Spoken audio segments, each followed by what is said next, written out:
একটা সাহিত্যের বিষয় নিয়ে আলাপ করব। খুবই চমৎকার বিষয়টা, যে জীবনের মুদ্রা কী। এটা 1907 সালে ইকবাল লিখেছিলেন। কবিতাটার নাম হলো মার্চ 1907, এবং দুটো কবিতা নিয়ে আলোচনা করব। এবং এটা মানে পূর্বের জীবনের যে একটা হতাশা, আমরা যে ধরনের হতাশা আমরা জীবনাদর্শের মধ্যে দেখি, সেই হতাশা কিন্তু এখানে নাই। এখানে আমরা এই কবিতাটার নাম হলো মার্চ 1907। এখানে কবিতাটা বলতেছে যে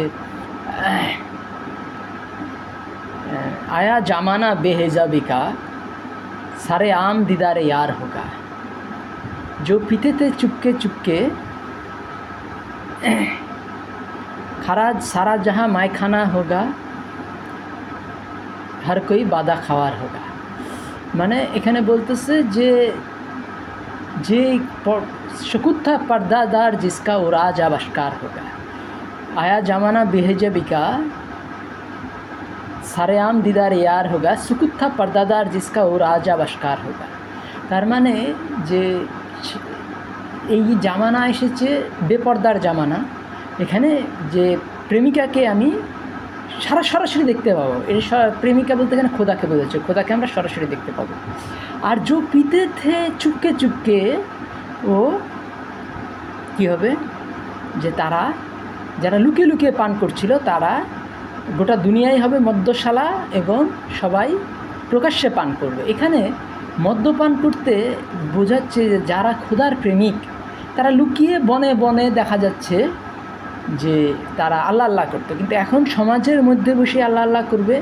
এবং এই যে রিলিজিয়ানকে অনেকে বলা শুরু করেছিল যে বর্তমান সমাজের উপযোগী না, কিন্তু এখানে বোঝানো হচ্ছে যে রিলিজিয়ান সমাজের প্রচণ্ড উপযোগী, এবং সবাই প্রকাশ্যেই এখন নামাজ পড়বে, সবাই প্রকাশ্যেই এখন আল্লাহর প্রেমে মশগুল হবে।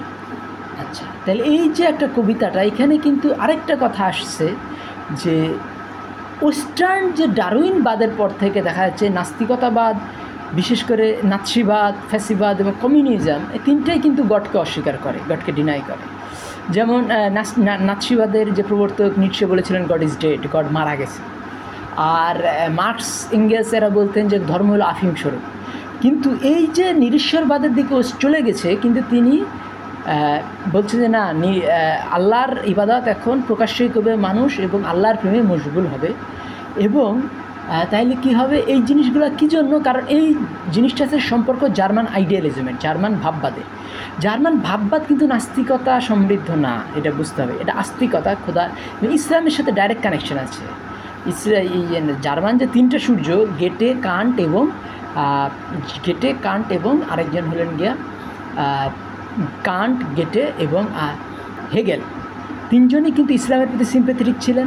এবং এদের মধ্যে যে টপ গেটে, তিনি বলেছিলেন, তিনি ইসলামের 250 খান কবিতা লিখেছেন। তাহলে এই যে সারা জাহা বানেগা মায়খানা হার কই বাদা খাওয়ার হবে, সবাই সারা দুনিয়া হবে পানশালা আর সবাই মদ পান করবে, এখানে আল্লাহর প্রেমের কথা বোঝা যাচ্ছে। গোটা পৃথিবী হবে যে ভালো কাজের আখড়া।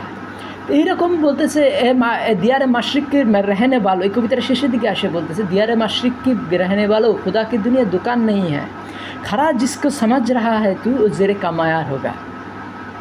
যে বলছে যে হে পশ্চিমের লোকেরা, মানে ইংল্যান্ড, জার্মানি, ইংল্যান্ড, ফ্রান্স, এদের লোকেরা, তোমরা মনে করতেছো দুনিয়া হলো গিয়া দোকানদারি না, এটা হলো ইবাদত গাহ। আর তুমি যেটাকে মনে করতেছো রক সলিড, ওইটার শেষে দেখা যাবে ওর কোনো ভ্যালু নাই। রক সলিড মানে কি? খাড়া মানে গ্রানাইট। আর রক সলিড মানে যার কোনো পতন নাই, যেটা একেবারে শিলার মতো, যার বয়স কোটি বছর। তাহলে এই যেটাকে তারা রক সলিড মনে করতেছে, খারাপ মনে করতেছে, গ্রানাইট মনে করতেছে, সেটা কিন্তু জেরে কামার আগে শেষে দেখা যাবে যে এগুলো অযোগ্য। তার মানে যে এই যে কমার্শিয়াল ওদের সিভিলাইজেশন, যেটা ধর্মভিত্তিক না, যেটা পারলৌকিক চিন্তাভাবনাহীন, সেটা কিন্তু কী হবে, তোমার এই তেহজিব আপনি খঞ্জার সে খুদকুশি করেঙ্গে, তোমাদের সভ্যতা নিজেরা সুইসাইড করবে। তাহলে ইকবাল এ ধরনের সতর্কতা দিচ্ছেন। এবং আরেকটা শেষে এসে বলতেছেন যে আগার কুছ নেই মুদ্দা তেরি এক নফস মে মিটনা তেরা, আগার কুছ নেই মুদ্দা তেরি এক নফস মে মিটনা তেরা মিসালে সারার হোগা। সারার হলো গিয়া যেগুলা ক্ষুদ্রে নিভে যায়, ফুলকি সারার। আর সূর্য কিন্তু এক ক্ষুদ্রে নিভাইতে পারে না।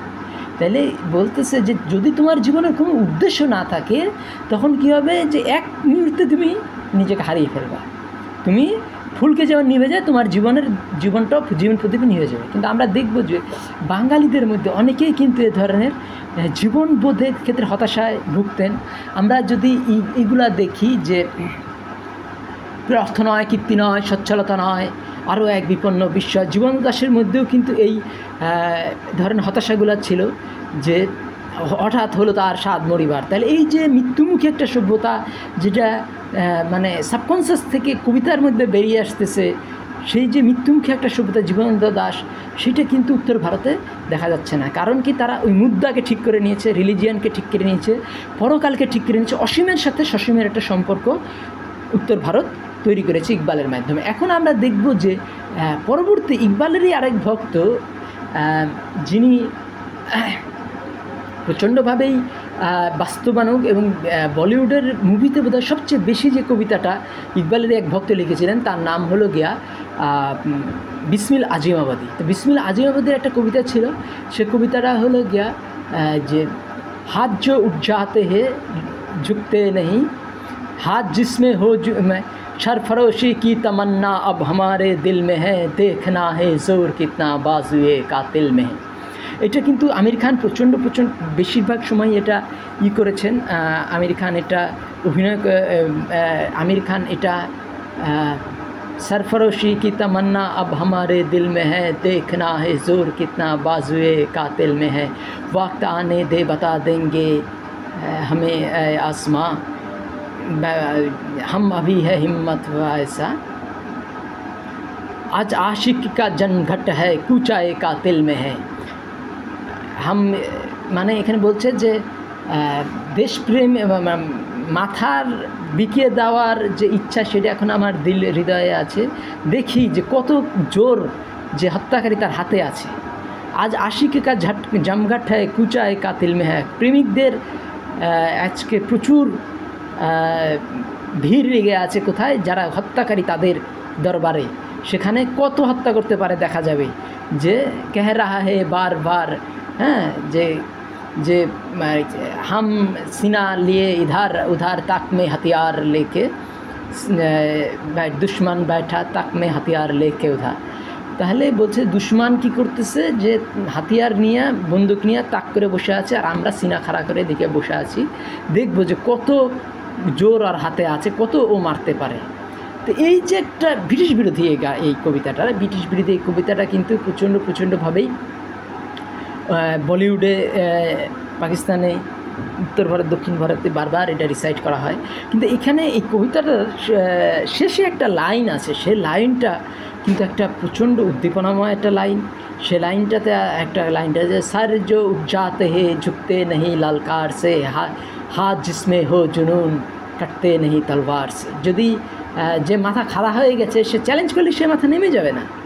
আর हाथ जो उठ जाते हाथ जिसमें हो जुनून কাটতে নেই তলোয়ার সে, যে হাতে উদ্দীপনা আছে সে তলোয়ার দ্বারা সে হাত কাটে না। এখানে উদ্দীপনাময় হাত বলতে বোঝানো হচ্ছে যে না, ওই ওয়েস্টার্ন যে অযৌক্তিক অন্যায়কারী হাত বিভিন্ন দেশ কলোনি করে রেখেছে, ব্রিটিশ ফ্রেঞ্চ হাতের কথা এখানে বোঝানো হচ্ছে না। এখানে বোঝানো হচ্ছে ন্যায়পরায়ণ হাত, যে হাত তার অধিকার আদায় করতে ব্যস্ত, যে হাত কাজ করতে ব্যস্ত, যে হাত ফসল লাগাইতে ব্যস্ত, যে হাত হাল চাষ করতে ব্যস্ত, যে হাত পটারি বিভিন্ন রকম কামার কুমারের যে বড় বড় পাতিল ডেক এগুলো বানাইতেছে, তাই সেইগুলোতে ব্যস্ত, সেই হাতকে বোঝানো হচ্ছে। যে সিলভার হাঁড়ি পাতিল বানাইতেছে, যে কাপড় চুপড় বানাইতেছে, যে জোলা, যে তাঁতি কাপড় চুপড় বয়ন করতেছে, সেইগুলো তাদের হাতের কথা বলছে। যদি উদ্দীপন দিয়ে কাজ করে তাহলে সেই হাতটা কিন্তু পরাজিত হবে না। এখানে এই পরাজিতের কথাটাই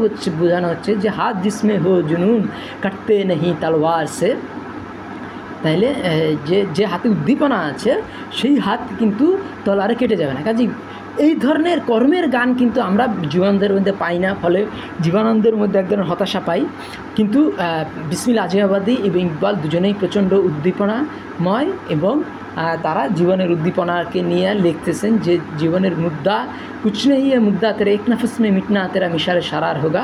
আরেকজন লিখছেন হাত जिसमें हो जिन्होंने कटते नहीं तलवार से। যদি হাতে যে উদ্দীপনা থাকে সে হাত হারিয়ে যাবে না, সে হাত চিরকালীন। আমার কথাগুলি ভালো লাগলে আমার চ্যানেল সাবস্ক্রাইব করে লাইক বাটনে ক্লিক করুন। ধন্যবাদ।